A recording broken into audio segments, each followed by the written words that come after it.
মা আমাদেরও আজকে রে, আমাদেরও আছে রে, আমাদেরও আছে রে, মা আমাদেরও আছে রে। মা শুধু ওর একলার মা নয়, আমাদেরও আজকে রে, মা শুধু ওর একার মা নয়, আমাদেরও আছে রে। মা শুধু তোর একার নয় ভাই, আমাদেরও আছে রে। মা শুধু ওর একার মা নয়, আমাদেরও আছে রে।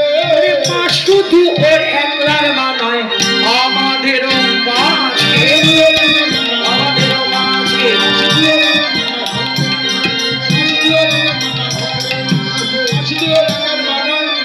আমাদেরও আছে রে।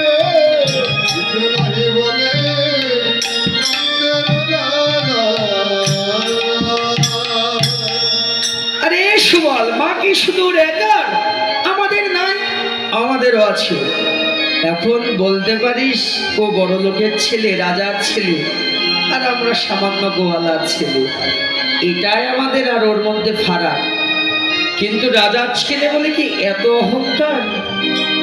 রাজস্বত হইয়া এগো নথারা, আমরা কি হইয়াছি কানাই তোর দাসের পাড়া। এ কানাই, আমরা কি তুই রাজার ছেলে বলে দাস ঘরে লিখে দিয়েছি তোর চরণে, নে তুই দাসের মতো ডেকে নেব।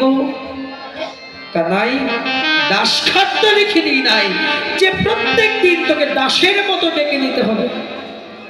এই কথা যখন বললেন, বৈষ্ণব কবি বললেন, শ্রীরাম দাদা, কথাটা তুমি একেবারে যুক্তে যুক্ত বললে না। শোনো, তার চরণে দাসঘর লিখতে হয় না।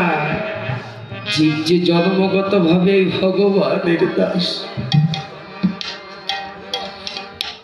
জীবী নিত্য কৃষ্ণ দাস, জীবী তাহা ভুলে গেল গেল।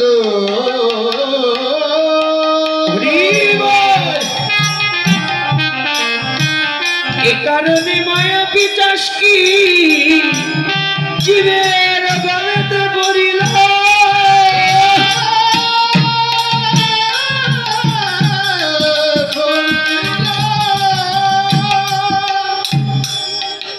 এটা চিরকালের নিত্য সত্য, জীব যে নিত্যই কৃষ্ণ দাস।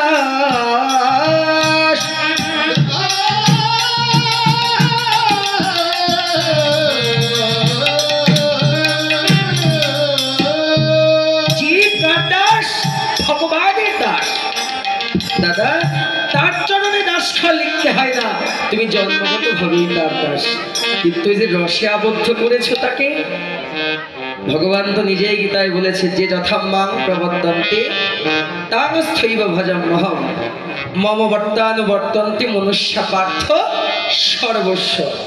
যে যেমন করে আমাকে ভজনা করেন, আমি তাকে তেমন করে কৃপা করি গো।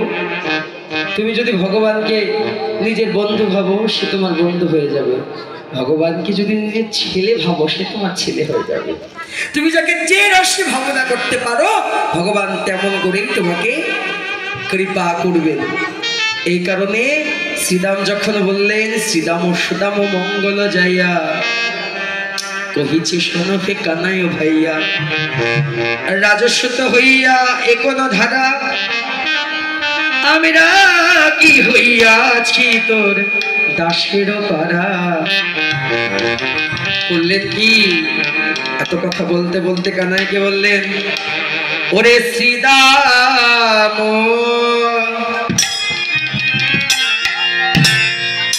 যাইয়া কহে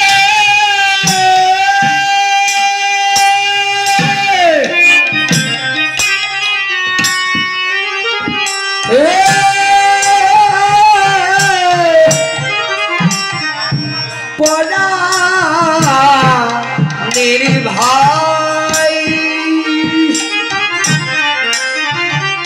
শুনো নন্দের না